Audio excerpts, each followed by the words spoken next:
We're now going to shift gears, and if our two speakers would head up that way on the subject of whistleblowers, and I think this is one that also has become a little more in the news because the media covers somebody's a whistleblower, but there's always the question of what protections do they have or not.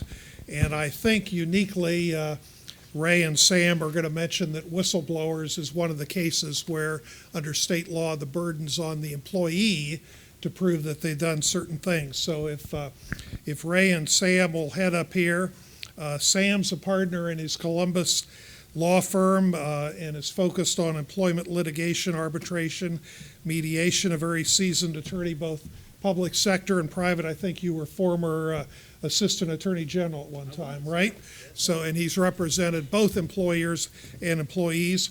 Ray Geis is our newest administrative law judge with our board, and one of the things that's unique about Ray, he was originally a teacher, went back to law school at night. He was also his union president up in the Akron area, and we're glad because he's seen the union and the employee side. He also then, after getting his law degree, worked for a number of years in different positions with Department of Administrative Services. So he's seen both sides because that's important if you've got to adjudicate cases. So I'm now going to turn it over to Sam and Ray, and they get to in 45 minutes because when it's noon, people are going to want lunch, right? And so they need to be timely and efficient, but again, questions are welcome. So Ray and Sam, go ahead. Thank you, Chairman. Well, I really enjoyed the last presentation. I actually wrote down, it said, let's make our employment disputes take us to a better place. And I think that's pretty impressive. Not easy to do, right? Well, I am Sam Lillard. I'm a partner with Fisher and Phillips in the Columbus office, and we are a labor and employment defense firm only. We do a fair amount of public sector work, mostly out of our Cleveland office. However, I started practice before the Personal Board of Review in 1990. I hate to admit that. And in fact, I came to this town as Assistant Attorney General in the Federal Litigation section, which eventually became the Employment Law section. Left, went into private practice, and spent a fair amount of time representing state employees, which I actually really enjoyed. And a lot of those employees were public employees before the Personnel Board of Review.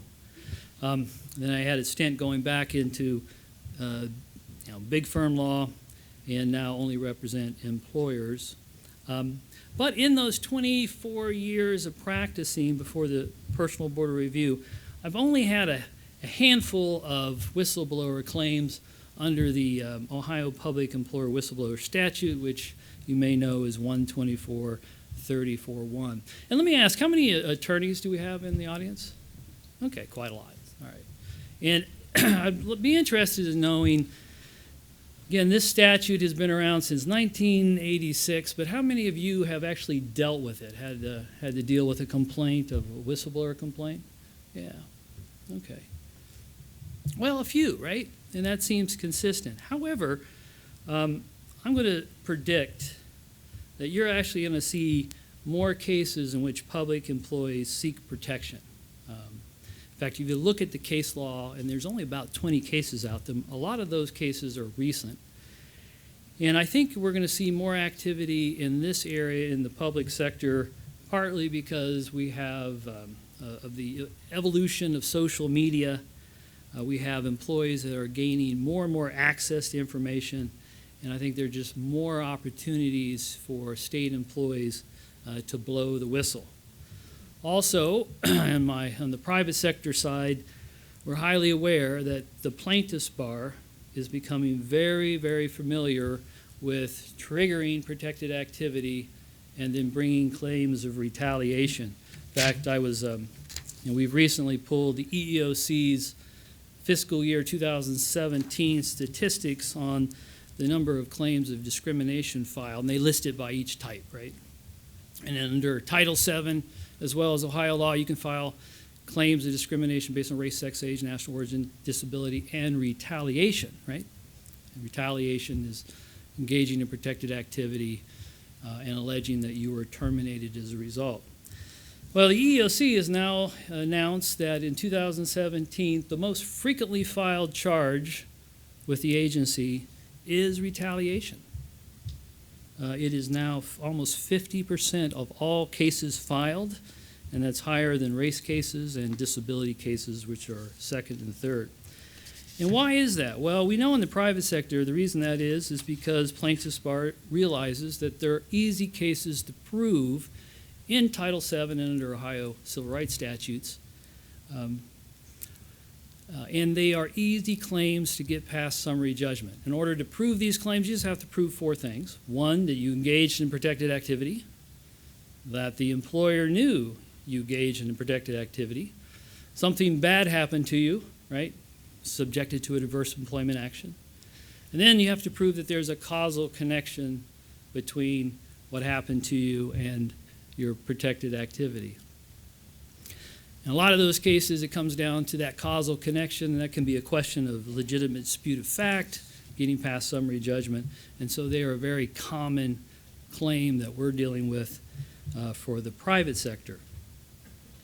And I think you're going to start seeing more and more attorneys looking to creating that protected activity with these public policy and public employment whistleblower statutes. Now, in the private sector, engaging in protected activity, particularly with Title VII and Ohio civil rights laws, is easy. Any adverse action or activity opposing unlawful discrimination usually will do it, testifying, writing a report, complaining. In the whistleblower statutes, getting that protection is really the hard part, right?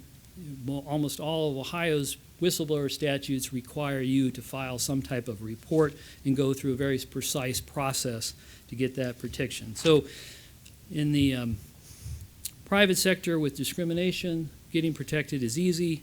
With the Ohio public whistleblower statute, getting that protection is hard. And for the Ohio public whistleblower statute, the jurisdiction falls to the Ohio Personnel Board of Review. It's the exclusive remedy. So let me say a little bit about the Personnel Board of Review. It may be obvious to you, but of course it's a quasi-judicial agency. It's actually part of the executive branch. I think, in my personal opinion, it is probably one of the most effective guardians of the Ohio civil service system and we deal with a lot of other states that we have in the United States. Only problem is it has very limited jurisdiction. In most situations, it's only limited to classified employees that are non-union, and it has very, very short statute of limitations for most situations. For 124-34 orders, termination of classified employees is only 10 days. Now, I'm just going to pause on that just because this is something I want to talk about. But, you know, as a attorney for public employees for quite some time, it was very common for me to get calls on the 11th day from employees or the 12th day or the 13th day, and I've had to explain to them, unfortunately, it sounds like you did have an appeal, but it's only 10 days from that 124-34 order. I would always advocate that we move that to 14 if anybody listens to that. Those extra 3 days really make a lot of difference. People are often trying to figure out what to do once they've been terminated, and it's not always easy to find the right attorney that is experienced with the Personnel Board of Review. However, for whistleblower claims, the statute of limitations is 30 days. And yet for another very specific form of whistleblower, which we'll talk about, it's actually 60 days. But for the one that we're going to focus on, again, which is 124-34, one is 30 days from actual notice of the discipline or retaliatory action. Now, we're going to focus on the statute, 124-34-1, but there are two other Ohio whistleblower statutes to be aware of. And that is, there's a 41-67-13. It's a rather obscure. In fact, have you ever had a case? Well, our jurisdiction is limited to the 124.341. So you would have to bring those other actions in a state court. All right. Well, there is, and I'm going to take that as a no, because if you actually look at 4167.13, it says that it says no public employer shall discharge or discriminate because a public employee files a complaint about workplace safety, and it has a specific definition of that, and it does give the employees a remedy. An option to file grievances or to file with the personal board of review, actually. But I'm not aware of any cases ever being filed under that. But it's interesting about 4167.13 is the definition of public employees includes, obviously, public employees in the civil service system, but actually defines private employees who work for private companies but are directed and controlled by public employers. So in theory, if you look at the law, and this is a far stretch, it's possible that the Ohio Personal Board of Review could get jurisdiction over private employees of private employers that are controlled by a public employer. I've not seen any cases. I don't think anybody's ever attempted that, but you can take a look at the statute yourself. The other statute to be aware of is, and it should say all private Ohio employees, is 4113.52. That's the main Ohio whistleblower statute for private employees. And in Ohio, for us attorneys who deal with that a lot, and it's filed a lot of cases, but it's very rare for an employee to ever meet the requirements of 4113.52. And a lot of the plaintiffs' bars will eventually try to add just a public policy to it because of the real difficulty of filing those. In order to file a claim for a private employee under 4113.52, you have to show a violation of law. That violation of law has to create an imminent risk of harm or a safety hazard to the public health, or it has to be a felony. You then have to file a report. You have to wait 24 hours, and then, if nothing happens, you can contact the appropriate law enforcement entity. Why is this statute important? Because it's not really relevant to the Personal Board of Review. It's relevant because when the courts look at the public whistleblower statute, they often look at the cases related to 4113.52 and often address how courts have handled that whistleblower statute. Again, it's very hard to satisfy any of these public whistleblowers for an employee. So here's a practice tip. If you get a report that appears to be triggering one of these three statutes, there's probably an attorney behind the scenes, right? In fact, I've had the pleasure of having the rare client that comes to me before they do anything and asks me, what do I need to do to trigger this protection under these laws?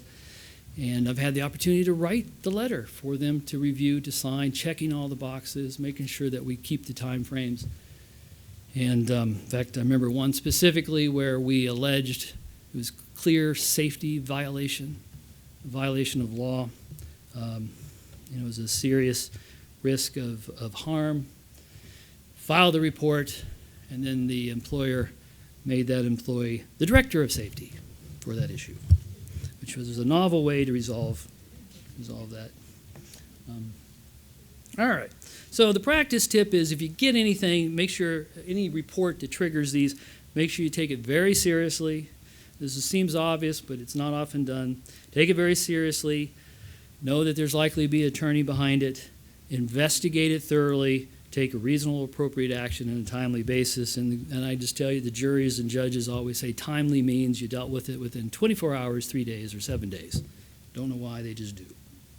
All right, so let's turn to 124.34.1, the public employer whistleblower statute. It has basically 5 parts. It's a little broader than the private sector whistleblower statute. Okay. First of all, it covers both classified and unclassified employees.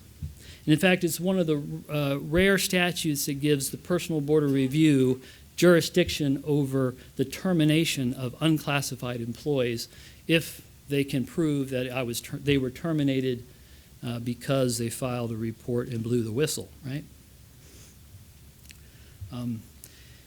it also, the statute itself also makes it clear, and we use this a lot, that 124.341 is the exclusive remedy for all claims relating to whistleblowing of public employees.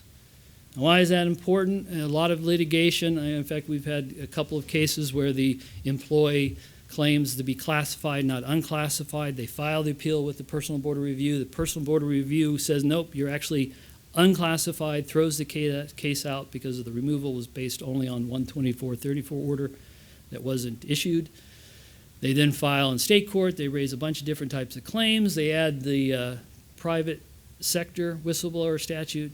They add a public policy tort, and we've moved to the court to throw those claims out because we say because they're in the civil service, their only remedy was to file a complaint with the Personal Board of Review within 30 days. They didn't make that complaint. Therefore, the case is out. Courts have bought that, and because the statute is very specific. In fact, it's so specific when the Supreme Court went to look at the private whistleblower statute and did not find a language in it that said that that private whistleblower statute is exclusive. They said, you know what?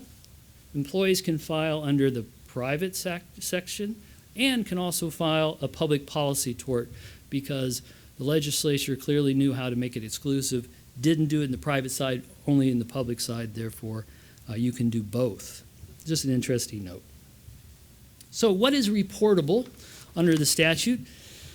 Well, the statute says if a public employee, and feel free to interrupt me if you have any questions, if a public employee believes there is a violation of a state or federal statute, or believes there's a violation of a state or federal rule or regulation, or believes there is a misuse of public resources, then the employee can file a report.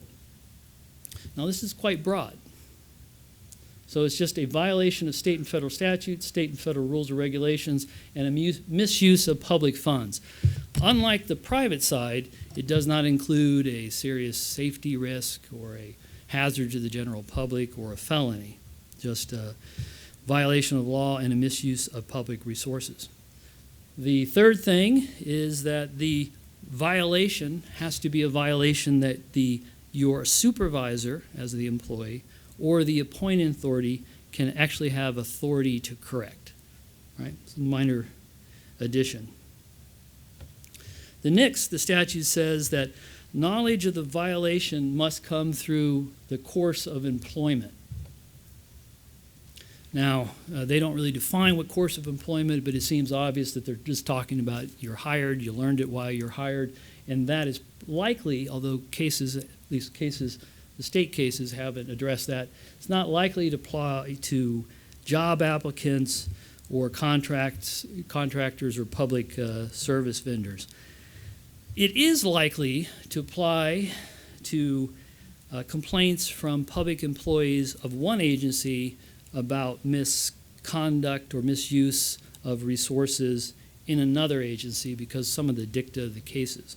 But that is an open question as well. So next, the public employee must file a written report if they believe there is a violation of the law or misuse of funds. And that public report must be in writing, and it must go to either one of two entities, either go to that individual's supervisor or to the appointing authority. As an alternative, it can go to the Office of Internal Audit. As an alternative to that, it can go to the Auditor of the State through the fraud reporting system. And then if the employee thinks that it has a reasonable belief that it's a crime, then the report may instead go to the local prosecuting attorney or the Inspector General, the Ethics Commission, if that's applicable. So that is the specific report requiring obligations. And if you meet all those processes, then you may be able to, as a state employee, get the protection under the statute.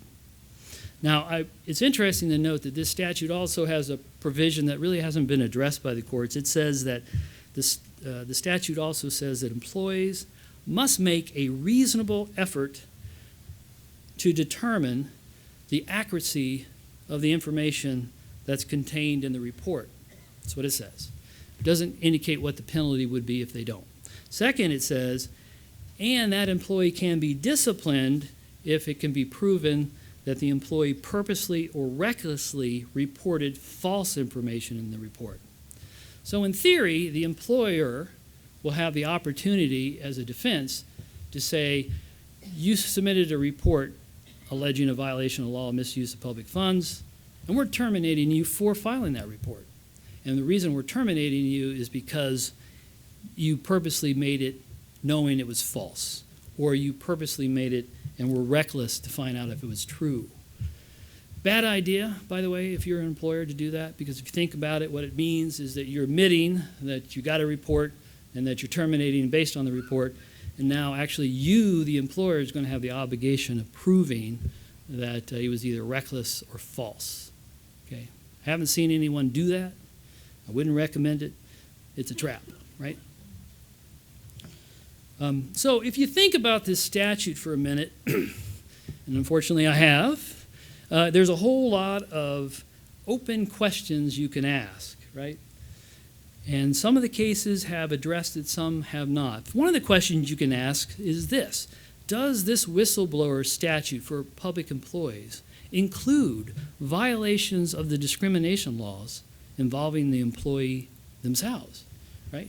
Can you, as a female public employee, say, I'm going to file a report with my supervisor claiming that that supervisor engaged in sexual harassment against me, and then get protection under this statute, in addition to the laws under the Ohio Civil Rights Code, which is 4112.02. I think the answer is probably not, because if you think about that, it would probably make the Ohio Personal Board of Review the Ohio Civil Rights Commission for all sexual harassment claims, because of the provision that says this is your exclusive remedy. And second, there are some federal cases that suggest that that's not the appropriate approach. But another question you can ask: can the employee file a report to their supervisor about the supervisor's own misconduct and gain protection as a whistleblower? Right? Well, the courts have already suggested no. No, because the idea here is that this statute was written for you to blow the whistle to other people so they know about violation of law or misuse of funds. And if you're just telling the supervisor who knows what he's doing anyway, you're not really blowing the whistle. And that comes from courts looking at the Federal Whistleblower Protection Acts and other cases. The other question you can ask is, well, can an employee gain whistleblower protection for filing a report alleging a violation of law or misuse of government funds if that is actually part of their normal job duties? I mean, that's their job, to file reports about violations of the law. In fact, a lot of enforcement agencies have to do it. A lot of attorneys in the Attorney General office do this as a regular part of their job. Can that gain the whistleblower protection? And again, the courts have suggested no. If it's part of your normal job, then you're not blowing the whistle. You're just doing your job, and that doesn't afford you the protections under the statute. It's an open question of what if is part of your job, but you go outside the normal channels to report it? Maybe. What if it's not a part of your job to investigate and make reports, but you're assigned the duty to investigate and make a report? Can you then make that report if you're retaliated against? Can you file under this protection? That's an unanswered question. So as I've indicated, there's only 20 cases out there, Court of Appeals cases, that have dealt with it. The Personal Board of Review has had their own. But let's take a look at those.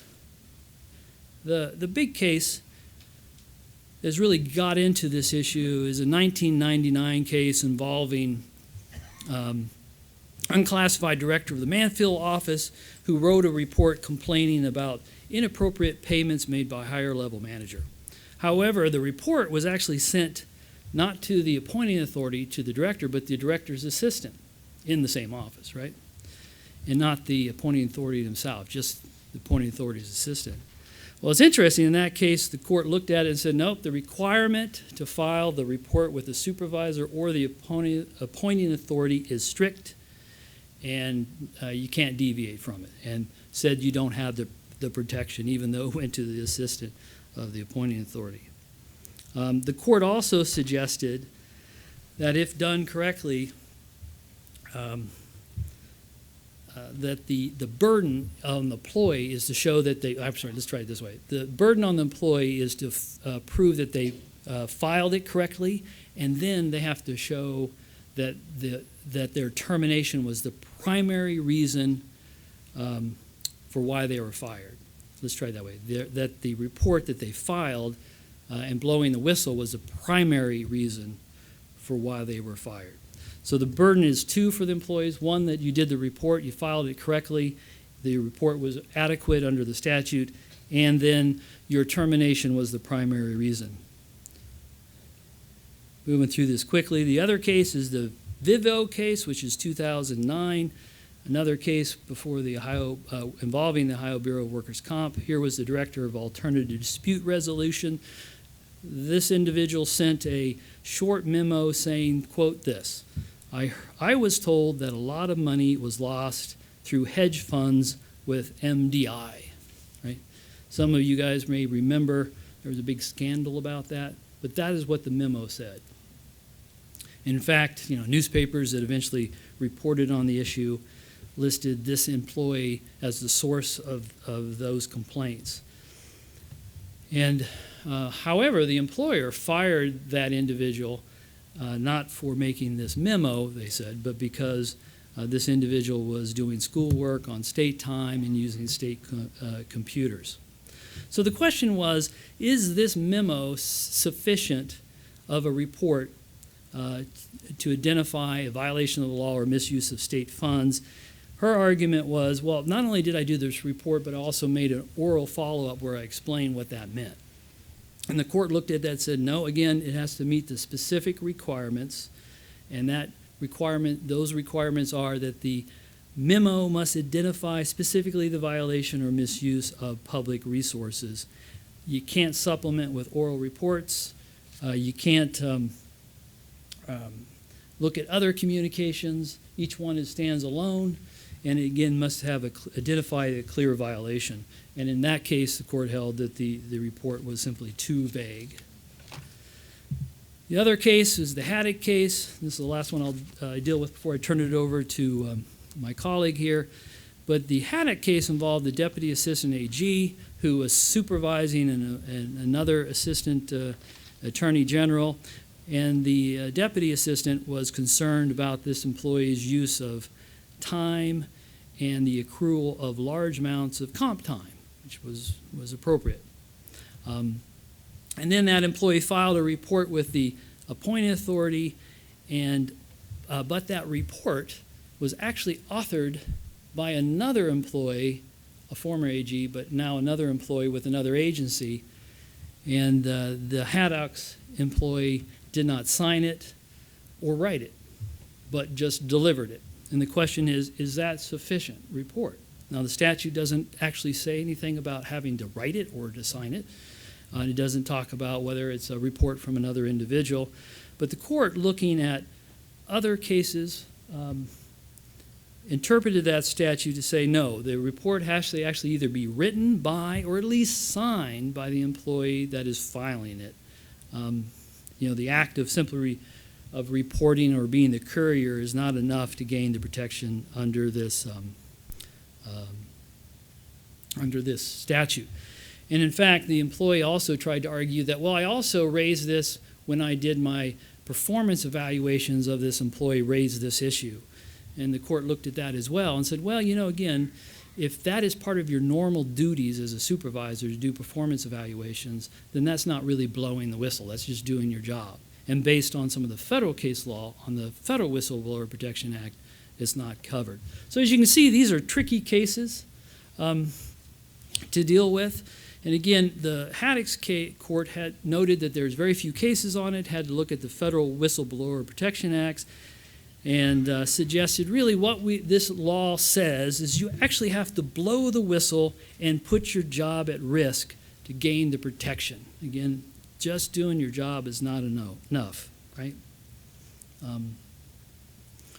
And also suggested, as we indicated earlier, that if you're giving the report to the supervisor who you're accusing of doing violating the law or engaging in misconduct, then that's not protected as well. The only interesting thing about this ruling and thinking is that the Federal Whistleblower Protection Act was expanded in 2012, made it broader, and it's going to be a question whether or not that expansion in the federal side is going to carry over into the interpretation on the state side. All right, last case before we turn it over to Mr. Geis is the Leslie versus Ohio Department of Development case, and this was involving an attorney that was clearly sexually harassing an employee and was fired for doing so, but claimed as an attorney that he had filed a number of reports that violated that involved a violation of the law and a misuse of public funds. Wasn't able to prove that that was actually true, but there was no indication that it was purposely made as false or recklessly done. So the question really raised in that court is, does the employee have to actually prove that the report is true, that there was a violation of the law and a misuse of funds? And the court said, no, he doesn't have to actually show that it's true, as long as he had a reasonable belief that it's true and that the report wasn't purposely or recklessly made as false. All right, with that, I'm going to turn it over to Mr. Geis. Thank you. Thank you, Sam.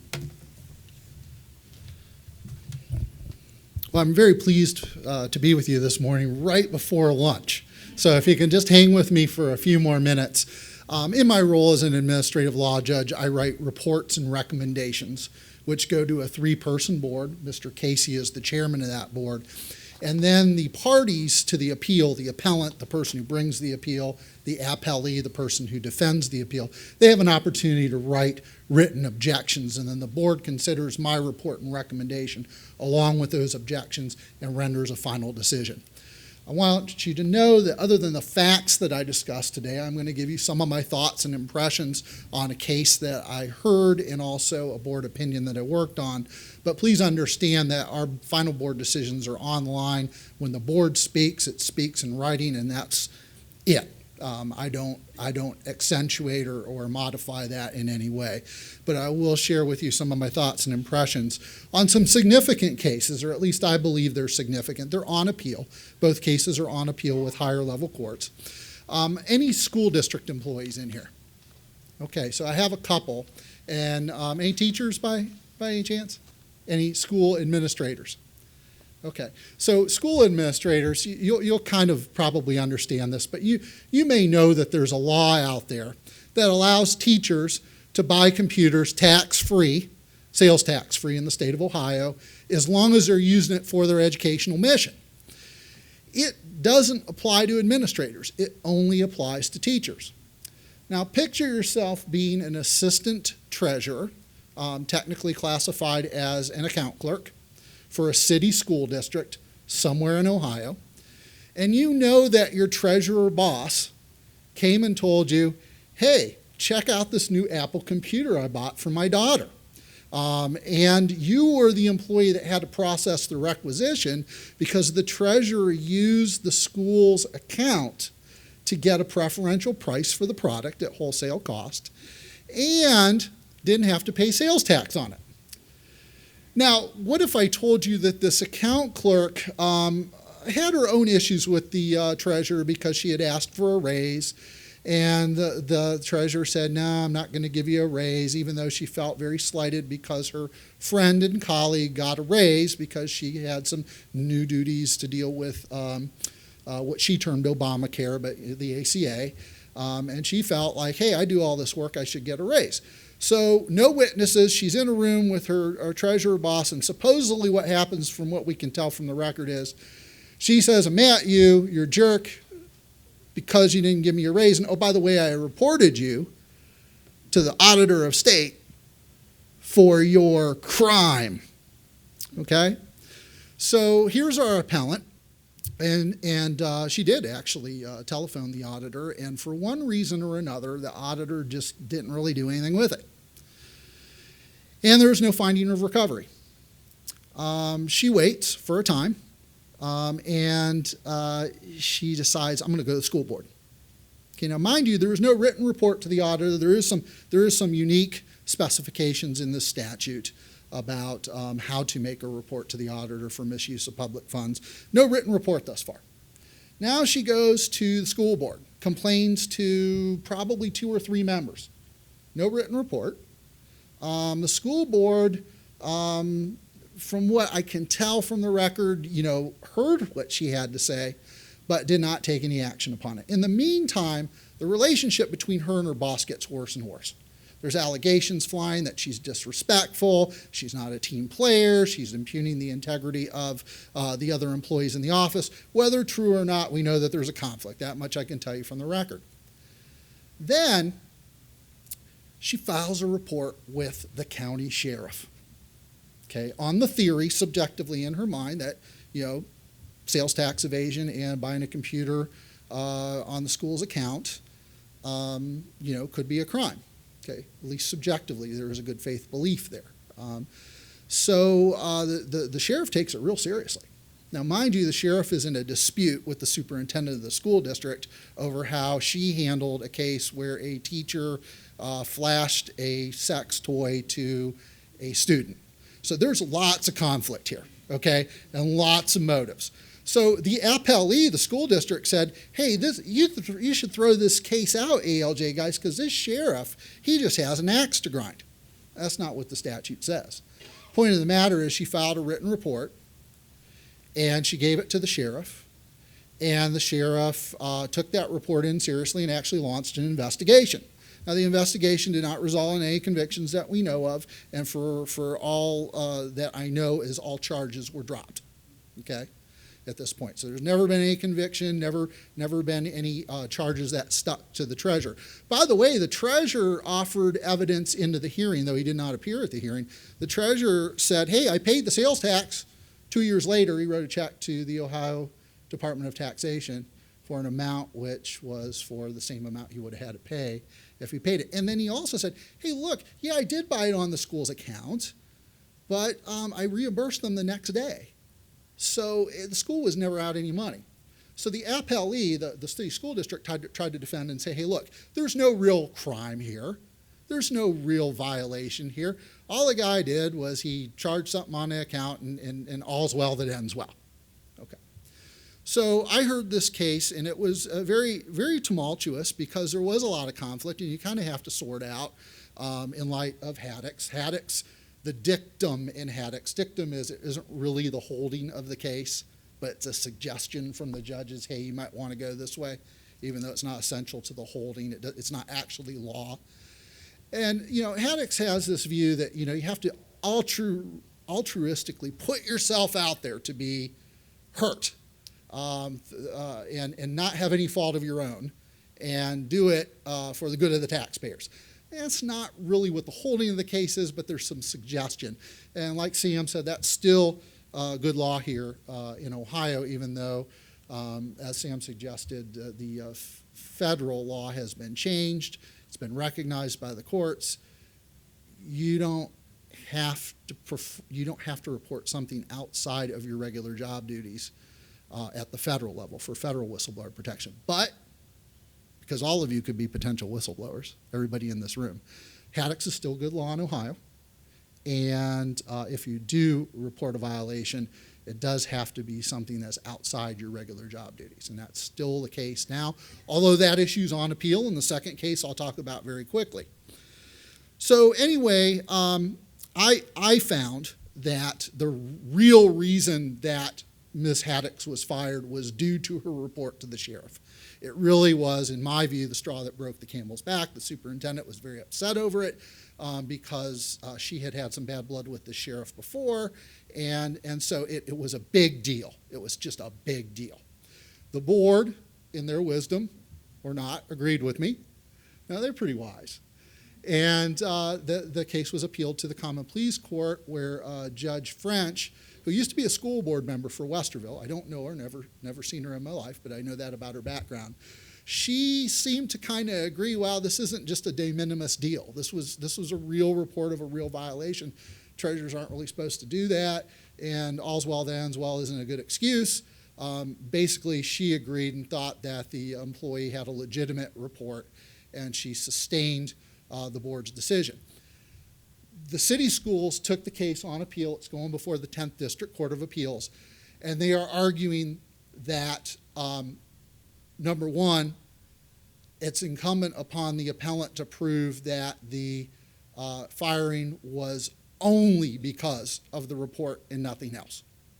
Very high standard, but for. I don't know that the law extends that far. I heard Sam mention primary reason. I had mentioned a possible mixed motive in the case, because I know that she was probably mad about not getting a raise too.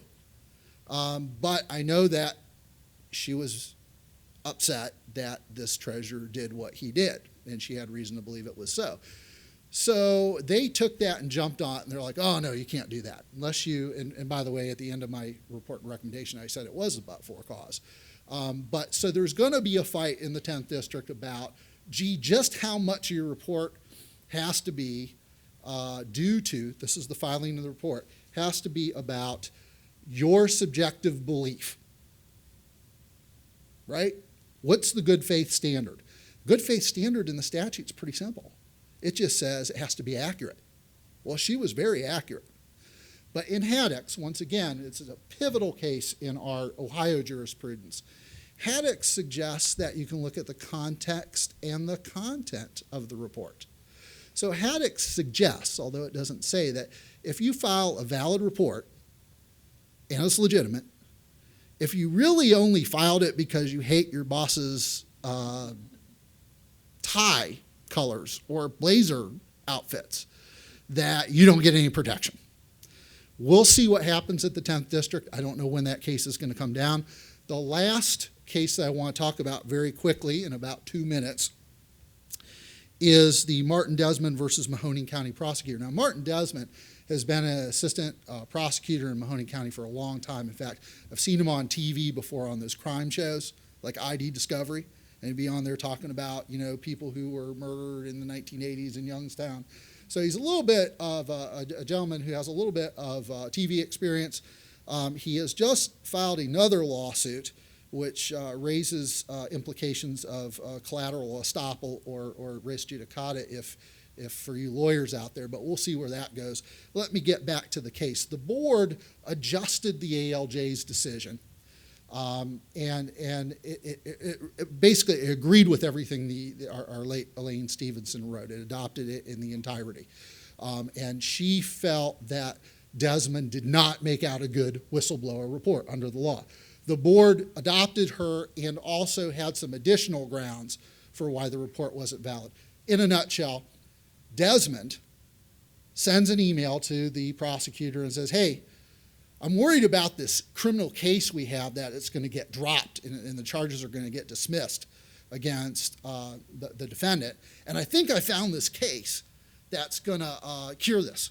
We need to bring it up to the judge. And oh, by the way, my fellow APA, she kind of muffed this case up. She's just not very good.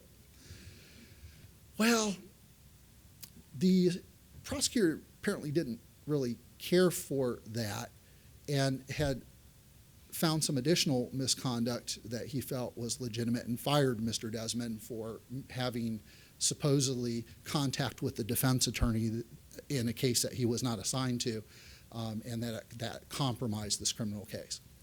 But the big issue in this case was, prosecutor came back and said, okay, Mr. Martin, tell me what you know. And Mr. Martin was on vacation. He was spending some time with family, and about 6 weeks later, after he finally got a direct order to provide a report, he finally writes a memo and says, hey, I think my colleague messed up this case, muffed it up, and may have committed some prosecutorial misconduct. Basically, the ruling of this board, without going over time, the big takeaway from this is, and by the way, this is on appeal in the Mahoning County Common Pleas. A visiting judge is taking the case because the judges and the prosecutors all know each other up there. So Supreme Court Justice, Chief Justice appointed a special judge for it. But the big takeaway is, you got to write the report. You have to initiate it. You can't probably rely on a report that was ordered to be completed by your employer. It's lunchtime. Thank you.